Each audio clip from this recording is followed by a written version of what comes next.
مفتی طارق مسعود special. ایک صاحب کہنے لگے بہشتی زیور ہے نا، میں اکثر ترغیب دیتا ہوں تسہیل بہشتی زیور، فقہ کی کتابیں رکھیں پڑھیں۔ ایک صاحب کہنے لگے اس میں مسائل قرآن و حدیث کے خلاف ہیں، اعتراض کرنے والے کرتے ہیں۔ میں نے کہا مثال کے طور پر، یہ میرا ٹاپک نہیں ہے، اب آ گیا تو بس یہ بات کر کے میں آگے چلتا ہوں۔ میں نے کہا مثال کے طور پر، انہوں نے کہا کہ اس میں مسئلہ لکھا ہوا ہے کہ ایک آدمی نے شادی کی پاکستان میں، بیوی اس کی امریکہ میں، فون پہ نکاح ہو گیا، صحیح ہے نا؟ بندہ کہاں ہے؟ پاکستان میں، لڑکی کہاں ہے؟ امریکہ میں۔ واقعی لکھا ہوا ہے ایسے، پاکستان امریکہ کی مثال نہیں ہے لیکن بہت ڈسٹینس پہ ہیں کہ ان کا آپس میں ملنا ممکن ہی نہیں ہے۔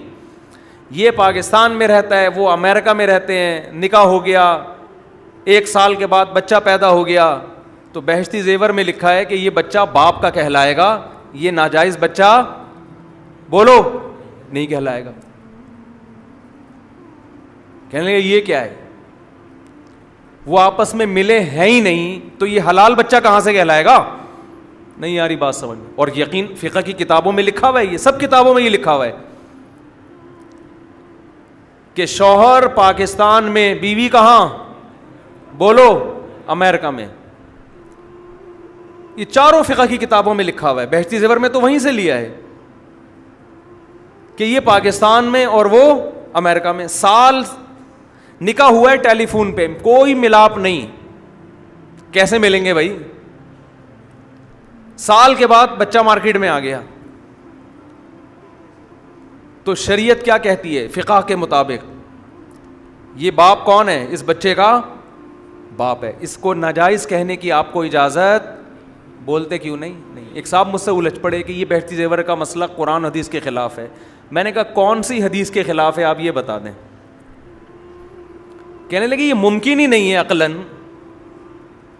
میں نے کہا ابھی آپ کہہ رہے تھے یہ قرآن حدیث کے خلاف ہے، اب کہہ رہے ہیں کہ یہ کس کے خلاف ہے؟ عقل کے۔ ایک بات پہ ٹکو۔ باطل کی عادت یہ ہوتی ہے کبھی ایک دعوے پہ وہ ٹکتا نہیں ہے۔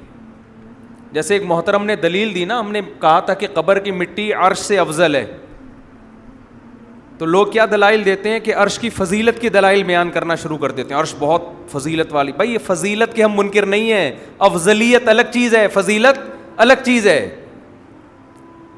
حضرت موسیٰ کی فضیلت پر بہت سارے دلائل ہیں، لیکن حضرت موسیٰ کیا پیغمبر سے بھی افضل ہیں؟ محمد صلی اللہ علیہ وسلم سے؟ اس پر ایک بھی دلیل نہیں ہے۔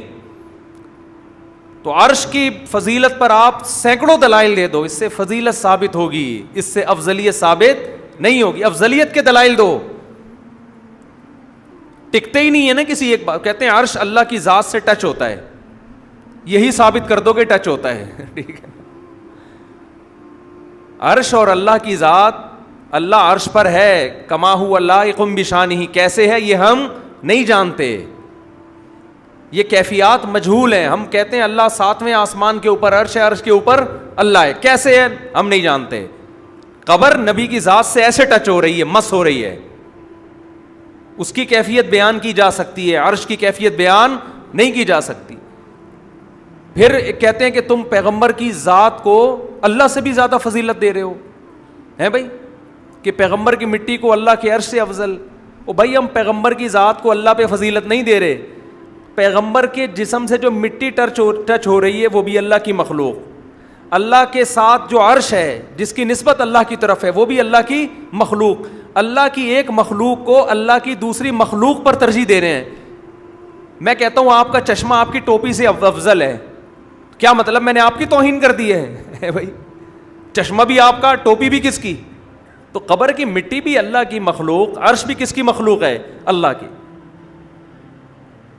تو ان یہ جتنے باطل لوگ ہوتے ہیں نا، یہ کبھی کسی ایک بات پہ ٹکتے، بولو ٹکتے نہیں ہیں، کبھی پینترے بدلتے ہیں، گھومتے ہیں۔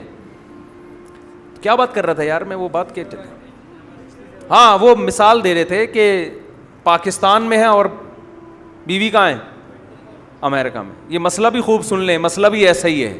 بچہ پیدا ہو گیا 6 مہینے کے بعد، کیونکہ حمل کی کم سے کم مدت 6 مہینے ہوتی ہے، 7 مہینے میں بھی آ سکتا ہے، 8 مہینے میں بھی آ سکتا ہے۔ آنا نہیں چاہیے، ٹائم پہ آئے تو زیادہ اچھا ہے، لیکن آ سکتا ہے۔ تو وہ بچہ فقہ کی تمام اسلامک لا کی تمام کتابیں جو 1300 سال پہلے مرتب ہوئی ہیں قرآن حدیث کی روشنی میں، وہ چاروں فقہ کیا کہتے ہیں کہ بچہ کیا کہلائے گا؟ حلال. اس کو آپ زانی بولو نہیں کہہ سکتے، کیونکہ ان لوگوں نے فقہ پڑھا ہی نہیں ہے نا. ان کو دلائل کا کیا پتہ، ان کو بس نمبر یاد ہوتے ہیں، بس وہ بھی یاد نہیں ہوتے، دیکھے ہوئے ہوتے ہیں، اور ان میں بھی عربی نہیں آتی، اردو ترجمے آتے ہیں، پھر مجتہد بنے ہوتے ہیں. تو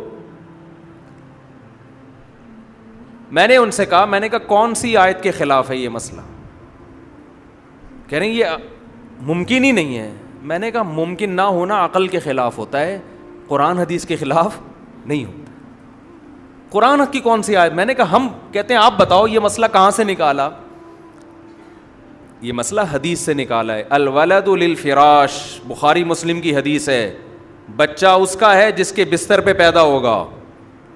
یہ بستر کنایا ہے بیوی سے. نبی صلی اللہ علیہ وسلم نے فرمایا بچہ اس کا ہے جس کے بستر پہ پیدا ہو. وللعاہر الحجر، حجر بھی ہے ہجر بھی، ہجر زیادہ بہتر ہے. اور جو زانی ہے وہ محروم ہوگا، اس کو بچے کی نسبت اس کی طرف نہیں ہوگی. جس کے بستر پہ پیدا ہوا اس کا ہے. یہاں بستر یہ کنایا ہے کہ جس کے بیوی کے ہاں پیدا ہو، اس لیے کہ بیوی آپ کی ہو، بستر کسی اور کا ہو تو بھی بچہ آپ کا کہلاتا ہے نا. نہیں آئی بات سمجھ میں؟ ارے ہسپتال کا بستر آپ کا بستر ہوتا ہے جہاں بچے پیدا ہو رہے ہیں. ہسپتال میں جو بچے پیدا ہوتے ہیں وہ آپ کا بستر تھوڑی ہوتا ہے، وہ تو آپ نے ہسپتال والوں سے رینٹ پہ لیا ہوا ہے. لیکن بچے پھر بھی آپ کے کہلائیں گے کہ نہیں کہلائیں گے؟ وجہ اس کی ہے کہ جس کے جو جنم دے رہی ہے وہ بیوی آپ کی ہے. تو یہاں فراش سے مراد فقہا کہتے ہیں کیا ہے؟ بیوی. جس کے بیوی کے ہاں بچہ پیدا ہوگا تو نبی نے فرمایا وہ اس کے ہوگا جس کی بیوی ہے. نہیں آئی بات سمجھ میں؟ جس عورت کے ہاں بچہ پیدا ہوگا تو وہ بچہ اس کا کہلائے گا، یہ عورت جس کی بیوی ہے. زانی کو بچہ اس کی طرف نسبت ہی نہیں ہوگی. اب سوال پیدا ہوتا ہے کہ یہ تو پاسبل ہی نہیں ہے. اسلامی لا ہے، یہ قانون ہے. بعض قانون بنائے جاتے ہیں فتنہ پرستی کو روکنے کے لیے، کیونکہ میاں بیوی میں کوئی بھی بیٹھ کے یہ دیکھ نہیں رہا ہوتا کہ یہ آپس میں مل بھی رہے ہیں کہ نہیں مل رہے ہیں.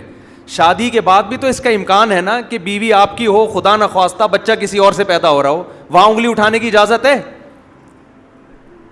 بولو بھائی. آپ کے ہاں بچہ پیدا ہوا، گھنگریالے بال ہیں، آپ کے خاندان میں سب کے صدیوں سے سلکی بال چلے آ رہے ہیں. آپ کے بچہ، آپ بھی گورے چٹے، بیوی بھی گوری چٹی، بچہ اندھیرے میں نظر ہی نہیں آ رہا، اتنا بلیک. کیا آپ یہ کہہ سکتے ہو میرا نہیں ہے؟ بولتے کیوں نہیں؟ اسلام نے ان تمام چیزوں کا دروازہ بولو بند. میاں بیوی ہیں تو بچہ کس کا ہے؟ میاں بیوی کا ہے، بس دیٹس آل. یہ لا ہے، چاہے عقل میں آئے نہ آئے، تاکہ یہ جو نسب پہ انگلیاں اٹھانے کا دروازہ ہمیشہ کے لیے بند ہو جائے. ہاں اس کی اجازت شوہر کو ہے کہ وہ نفی کرے کہ میرا نہیں ہے. شوہر کہہ سکتا ہے. میں سمجھا پا رہا ہوں اپنی بات؟ شوہر کو یہ حق ہے کہ وہ یہ کہے کہ بھائی میرے سلکی بال خاندان میں، پاکستان میں بیگم، امریکہ میں میں تو ملا ہی نہیں ہوں، یہ مارکیٹ میں کہاں سے گیا؟ شوہر کو اجازت ہے کہ وہ کیا کرے؟ نفی کرے. لیکن اسلام کہتا ہے جب آپ اس بچے کی نفی کر رہے ہو کہ میرا نہیں ہے، اٹ مینز آپ بیوی کو اس پر زنا کی تہمت لگا رہے ہو. سمجھ میں آ رہی بات؟ آپ کیا کر رہے ہو؟ تو یہ تہمت بھی اسلام اتنی جلدی اتنے آرام سے ایکسیپٹ نہیں کرتا. اسلام کہتا ہے یا تو 4 گواہ پیش کرو. آپ ایسا ہی نہیں آپ کسی پہ کہہ سکتے اس نے زنا کیا ہے. آپ جب یہ کہہ رہے ہو میرا بچہ نہیں ہے، اٹ مینس کہ آپ کیا کہہ رہے ہو؟ یہ زانیہ ہے. زنا کے لیے 4 گواہ پیش کرو. وہ نہیں کرتے، لعان کرو عدالت میں جا کے. عدالت میں آپ 5 مضبوط قسمیں اٹھاؤ کہ مجھ پر اللہ کی لعنت اگر میں جھوٹ بول رہا ہوں اور اس نے زنا کیا ہے. سمجھ میں آ رہی ہے بات؟ پھر عورت بھی 5 قسمیں اٹھائے کہ میرا شوہر جھوٹ بول رہا ہے، یہ اسی کا بچہ ہے، ہمارے درمیان ملاپ ہوا ہے، یہ جھوٹ بول رہا ہے. اس کے بغیر آپ بچے کی نفی نہیں کر سکتے. عورت اگر اقرار کر لے کہ ہاں میرا نہیں ہے لیکن شو نہ کرنا چاہ رہے ہوں، وہ عقلی لحاظ سے ملنا ناممکن بھی ہو، پھر بھی فقہا کہتے ہیں یہ تعویل کی جائے گی، ہو سکتا ہے کرامت کے طور پہ مل گئے ہوں. جیسے سلیمان علیہ السلام کے دور میں وہ بزرگ سیکنڈوں کے اندر تخت اٹھا کے لے آئے تھے نا، تو عین ممکن ہے کوئی جن سیکنڈوں کے اندر اس کو وہاں لے گیا ہو. اگرچہ لوگ یہ باتیں سن کے ہنستے ہیں، لیکن اگر قرآن و سنت کو فالو کرنا ہے تو قرآن و سنت آپ کو ایسے موقع پہ تعویلات کرنے کا حکم دیتا ہے. اسلام کہتا ہے یہ رائٹ صرف ہسبینڈ کا ہے کہ وہ کہے کہ میرا نہیں ہے، اور اسلام کہتا ہے ایسے آرام سے ہم مانیں گے نہیں کہ تمہارا نہیں ہے، تمہارے باپ کو بھی ماننا پڑے گا. نفی کی اس کا مطلب تم اس کو بیوی کو زانیہ کہہ رہے ہو. زانی کا الزام لگانے کے لیے کورٹ میں جانا پڑے گا، عدالت میں 4 گواہ پیش کرنے پڑیں گے، نہیں پیش کر سکتے 4 قسمیں اور 5ویں قسم اٹھانی پڑے گی. اس کے بعد بچے کی تم سے نفی ہوگی. بیوی اگر اقرار کر لیتی ہے تو بچہ اس کے حوالے کیا جائے گا، اور بیوی بھی اگر کہتی ہے میں نے زنا کیا تو اس کو رجم کر کے پتھروں سے مار کے ہلاک کیا جائے گا. اس پروسیس کے بغیر یہ کہنا کہ یہ میرا بچہ نہیں ہے، یہ اسلام میں ممکن نہیں ہے. سمجھتے ہو کہ نہیں سمجھتے؟ اس سے اسلام نے یہ تردد کے اور شک کے تمام دروازے بند کر دیے. صحابہ کے دور میں ایسا ہوا، بچہ پیدا ہوا، اب صحابی کو شک ہو رہا ہے اس کے بال گھونگھریالے ہیں، میرے تو کوئی بھئی قدرتی طور پہ ہو سکتا ہے. ایک صحابی آئے، نبی سے عرض کیا یا رسول اللہ میرے بچہ کے بال جو ہے نا کرو ہیں، کوئی اس طرح کی روایت، پورے الفاظ مجھے یاد نہیں، تو میں تو ایسا نہیں ہوں، نہ میرے والد ایسے. آپ نے فرمایا تم دیکھتے نہیں اونٹوں میں ابلک اونٹ بھی پیدا ہو جاتے ہیں چتکبرے، حالانکہ نہ اس کے باپ میں ہوتا ہے نہ ماں میں. تو وہ کہتے ہیں یا رسول اللہ ہو سکتا ہے کوئی پہلے 8-10 پشتوں پیچھے کوئی اونٹ ہو، اس کا کلر آ گیا ہو. فرمایا یہاں بھی یہ ممکن ہے. سمجھتے ہیں؟ لعلہ عرق نزعہا، کوئی رگ کھچ گئی ہو پچھلی نسل میں، یہ ممکن ہے. آپ کے صدیوں جدی پشتی باپ دادا میں کسی کا افریقہ سے تعلق ہو، اسپرنگ والے بال ہو ان کے، کوئی نسل کھچ کے آ گئی ہو، تو اسلام نے یہ دروازہ کیا کر دیا؟ بولو بند.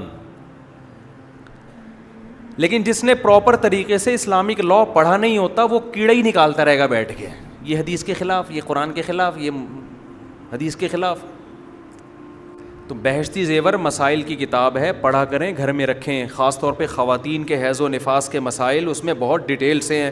آج کل لڑکیوں کو طہارت کے احکام نہیں آتے، آدمیوں کو نہیں آتے.